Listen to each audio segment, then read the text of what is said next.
আরেকটা আমাদের দুর্ভাগ্য যে আমাদের যে সমস্ত মুসলমানদের হাতে আল্লাহ টাকা পয়সা দিয়েছিল, ধন দৌলত দিয়েছিল, এদেরকে কোন ইবলিস আর কোন শয়তানি বুদ্ধি দিল যে টাকা তোমরা পর্যটনে লাগাও, এই টাকা তোমরা বিনোদনে লাগাও। নাউজুবিল্লাহ। মধ্যপ্রাচ্যের দেশগুলো সেই টাকা বিনোদন আর পর্যটনে শেষ করে দিল। শিক্ষার পিছনে ফোকাসিং খরচ বিশ্বের কোনো মুসলিম দেশ করলো না, যে তারা শিক্ষায় উন্নত হবে, জ্ঞানে গুণে আত্মমর্যাদা আত্মসম্মানে উন্নত হবে, এই কাজ করলো না।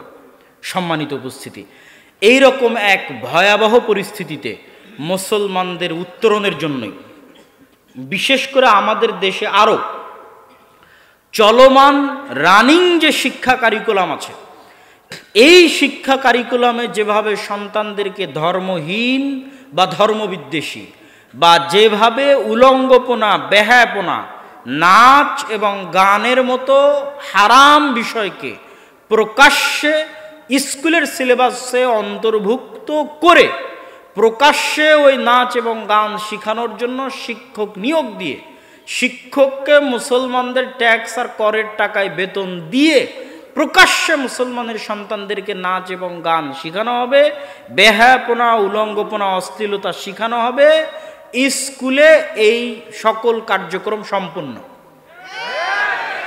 এইরকম এক ভয়ঙ্কর অবস্থায় আপনারা যদি ভবিষ্যৎ প্রজন্মকে রক্ষা করতে চান, ভবিষ্যৎ প্রজন্মের ঈমান এবং আকীদা রক্ষা করতে চান, তাহলে যখন আমাদের গোলামি শুরু হয়েছিল ব্রিটিশ আলমে, ব্রিটিশের শাসন আমলে আমাদের যে গোলামি শুরু হয়েছিল, তখন যেমন আমাদের আদি বাপদাদারা তাদের পরবর্তী প্রজন্মের ঈমান আকীদা রক্ষার জন্য মসজিদ ভিত্তিক মক্তব চালু করেছিল, দ্বীন শিক্ষার ব্যবস্থা চালু করেছিল, আজ আবারও ওই বিধান যে মসজিদ ভিত্তিক দ্বীন শিক্ষার ব্যবস্থা করতে হবে, এটা প্রত্যেক মুসলমানের উপর, প্রত্যেক মসজিদ কমিটির উপর, মসজিদের সাথে সংশ্লিষ্ট দায়িত্বশীলদের উপর আমার জ্ঞানে, আমার বিবেচনায়, আমার বুদ্ধিতে ফরজের মতো জরুরি কর্তব্য। এই ফরজের মতো জরুরি কর্তব্য আরও কেন, আরো একটু খুলে বলি। এখানে 1 ঘন্টা বা 1.5 ঘন্টা যদি বক্তব্য দেই, তাহলে আপনারা বাড়িতে যেতে যেতে সব কথা ভুলে যাবেন। গত বছরও এখানে এসেছিলাম, গত বছরও হয়তো 1.5 ঘন্টা বক্তব্য দিয়েছি, আজ আর মনে নাই আপনাদের। তার আগের বছর যদি এসে থাকি 1.5 ঘন্টা বক্তব্য দিয়েছি, ভুলে গেছেন, মনে নাই। কিন্তু আপনারা ছোটবেলায় যে বক্তব্যে 2-1টা দোয়া শিখেছেন, যে 2-1টা কোরআনের আয়াত শিখেছেন, আমল আকীদা শিখেছেন, ওটা এখনো মনে আছে। মরাপন তো অতটুকুই কাজে লাগে, সারা জীবনে আর সেভাবে শিখাও হয় না। আজকে যদি ওই মক্তব ব্যবস্থা উঠে যায় বা গেছে, থাকলে সেভাবে শক্তিশালী সচেতন অবস্থার উপর নাই, মজবুত অবস্থার উপর নাই। যেভাবে উঠে যাচ্ছে এবং উঠে গেছে, যেভাবে এলাকায় গ্রামে গ্রামে ব্রাক থেকে শুরু করে, প্রাথমিক বিদ্যালয় থেকে শুরু করে, কিন্ডারগার্টেন স্কুল থেকে শুরু করে, ইংলিশ মিডিয়াম স্কুল থেকে শুরু করে, খ্রিস্টান মিশনারিদের স্কুল থেকে শুরু করে ছড়িয়ে পড়ছে, সেটার সাথে আমরা যেভাবে শিক্ষা বিমুখ জাতি, শিক্ষা বিমুখ, আমাদের কাছে উন্নতি কি? আমাদের কাছে উন্নতি হচ্ছে কনস্ট্রাকশন। বিশাল 300 ফিট রাস্তা বানিয়েছেন, অথচ আপনারাই দাবি করছেন ইংল্যান্ড আপনাদের চেয়ে উন্নত। ইংল্যান্ডে যান দেখি, এত বড় রাস্তা আছে কিনা ইংল্যান্ডে, যে দেখেন যে আছে কিনা ইংল্যান্ডে এত বড় রাস্তা। আপনাদের এলাকার মতো সরু রাস্তা। তার মানে আমি বলছি না যে রাস্তা তৈরি করা উন্নতি নয়।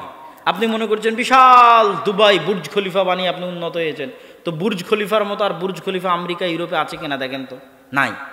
তার মানে আমি বুঝাতে চাচ্ছি যে ওরা যদি পৃথিবীর আজকে সবচেয়ে উন্নত জাতি হয়ে থাকে, আর বিল্ডিং বানানো যদি উন্নতি হয়, তো সবচেয়ে উন্নত উঁচু বিল্ডিং ওদের এলাকায় থাকবে, স্বাভাবিক। রাস্তা বানানো যদি উন্নত হয়, তাহলে সবচেয়ে প্রশস্ত রাস্তা ওদের এলাকায় থাকবে।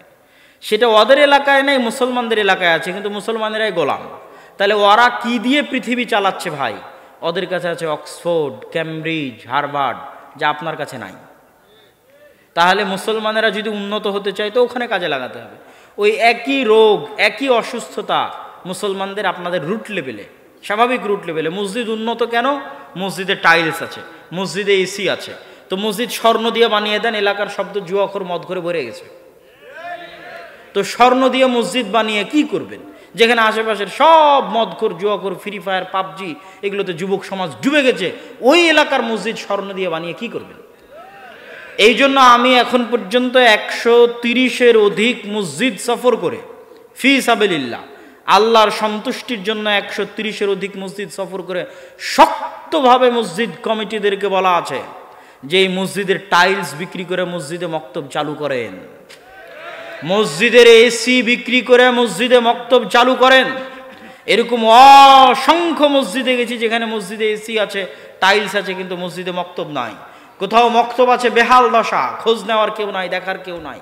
কোথাও মক্তব আছে কেউ একটু খোঁজ নিলে সবাই তাদের সন্তানদেরকে পাঠায় না, 5 জন, 10 জন, 40 জন, 50 জন, ভয়ঙ্কর করুণ অবস্থা। তাহলে আমাদের দৃষ্টিতে উন্নতি কি? আমাদের দৃষ্টিতে উন্নতি টাইলস মানে উন্নতি, এসি মানে উন্নতি। এই জন্য আমরা গোলাম। আমরা যদি আজকে এই মসজিদের দায়িত্ব কোনো 5 জন ইউরোপিয়ানকে দিয়ে দিই, তাহলে ওরা যদি এসে দেখে মসজিদ ফান্ডে 10 টাকা আছে, তাহলে 10 টাকার 5 টাকা আগে শিক্ষার জন্য ব্যয় করবে। এই জন্য ওরা পৃথিবীর শাসক। 10 টাকার 5 টাকা আগে জ্ঞানের উন্নতির জন্য ব্যয় করবে। এই জন্য ওরা পৃথিবীর শাসক। আর আমরা এই জন্য গোলাম, আমরা এই জন্য দাস, যে আমাদের কাছে এই শিক্ষা, এই জ্ঞানের কোনো মূল্য নাই। এই 1 ঘন্টার আলোচনা আপনারা সবাই ভুলে যাবেন, কিন্তু ওই মসজিদে যদি একটা শক্তিশালী মক্তব পরিচালিত হয়, যেই মক্তবের মাধ্যমে মৌলিকভাবে কোরআন শিখবে, মৌলিকভাবে দ্বীন শিখবে, তাহলে সেই মৌলিক দ্বীন শিক্ষা, মৌলিক কোরআন শিক্ষা স্থায়ী হবে, স্থায়ী। ওই বাচ্চা আর কোনোদিন ভুলবে না। তারপরে আর এক দল আসবে, আর এক দল আসবে, আর এক দল আসবে। সবচেয়ে বড় সাদাকায়ে জারিয়া হিসেবে আপনার জীবনে থেকে যাবে মসজিদ ভিত্তিক দ্বীন শিক্ষার এই কার্যক্রম। আর দাওয়া ইলাল্লাহের পক্ষ থেকে আমরা সারা দেশে এখন পর্যন্ত 300টি মক্তব উদ্বোধন করেছি। মক্তব পরিচালনার জন্য সিলেবাস প্রণয়ন করা হয়েছে। উসমানী কায়দা এবং আদর্শ শিক্ষা, এই দুটো হচ্ছে আমাদের সিলেবাসের বই। আজকেও খোঁজ নিলে পেতে পারেন।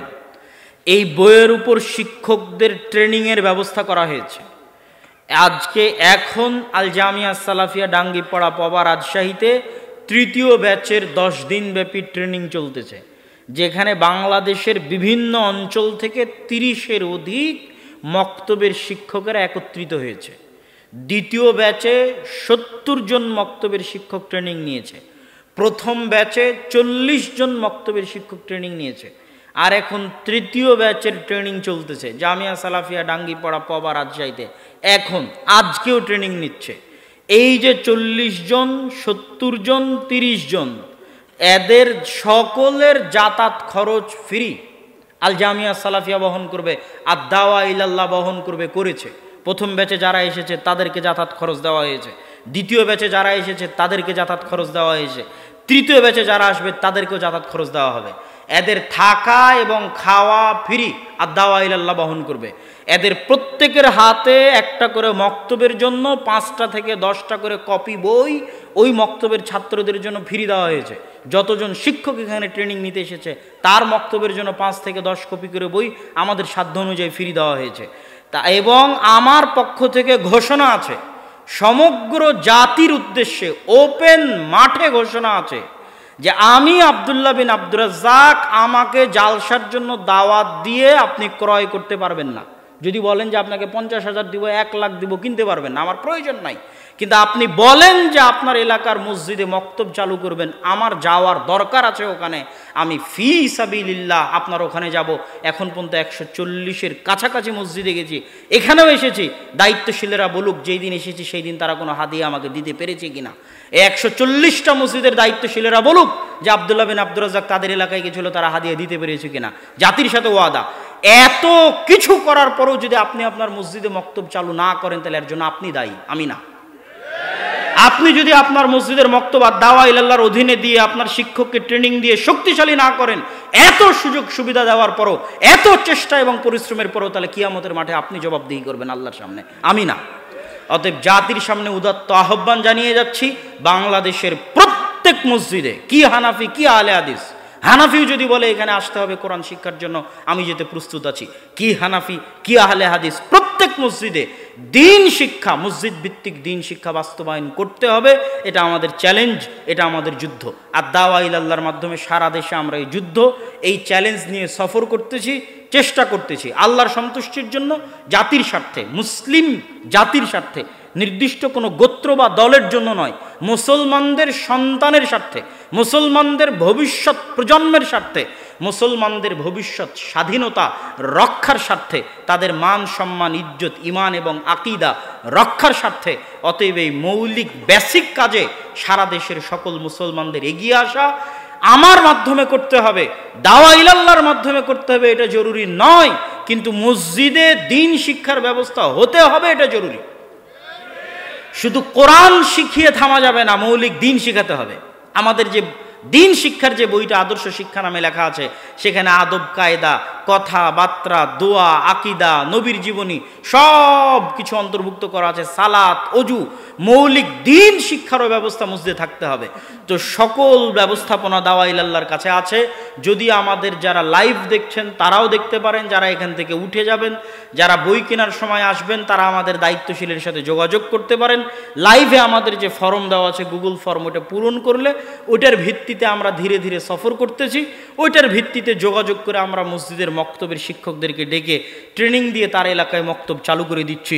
সকলের প্রতি আর দাওয়া ইলাল্লাহর এই বৃহৎ প্রজেক্টে সম্পৃক্ত হওয়ার উদাত্ত আহ্বান রেখে আগামী 7 ও 8ই মার্চ আল জামিআহ আস-সালাফিয়া রূপগঞ্জ নারায়ণগঞ্জে 3 দেশের আলেম ওলামা উপস্থিত থাকবে।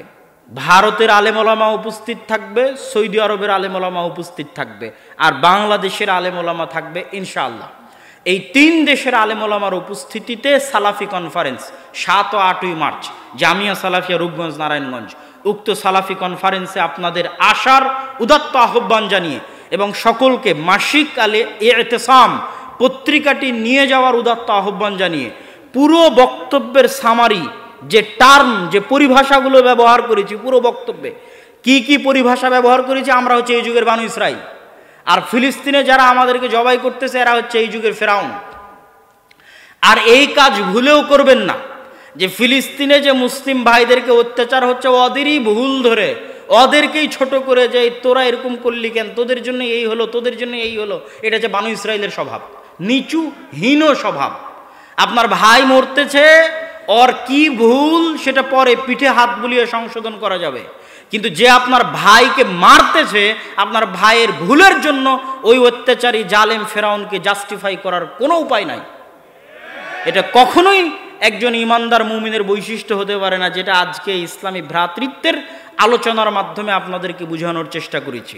পাশাপাশি পুরো ইসলামের মৌলিক জিনিস কি আমানতদারিতা, সত্যবাদিতা এবং ন্যায়পরায়ণতা, যেটা থেকে আমরা হাজার হাজার কিলোমিটার দূরে, যেটা আমাদের গোলামির কারণে ধ্বংস হয়ে গেছে, যেটার কারণে আমরা এখনো গোলাম আছি, সেটার দিকে দ্রুত গতিতে আমাদেরকে ফিরে যাওয়া, এই সারমর্ম বক্তব্য এবং এই উদাত্ত আহ্বান রেখে আমি আমার আজকের সংক্ষিপ্ত আলোচনা, সংক্ষিপ্ত বক্তব্য এখানেই শেষ করতেছি।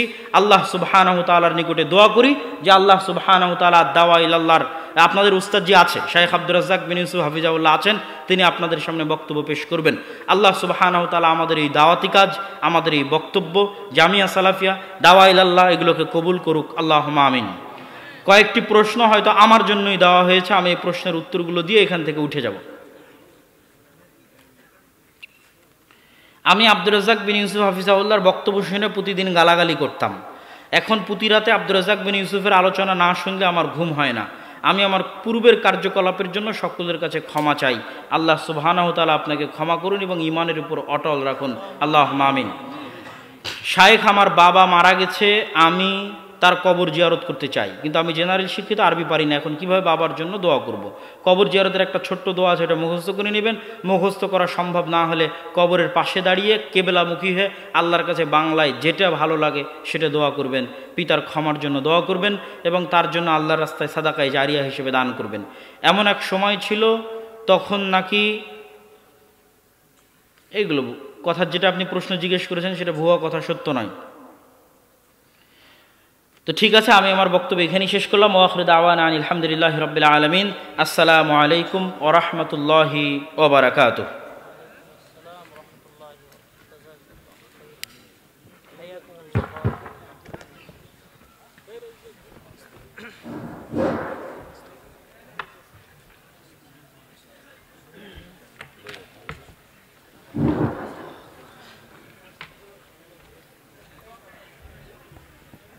কেউ উঠবেন না।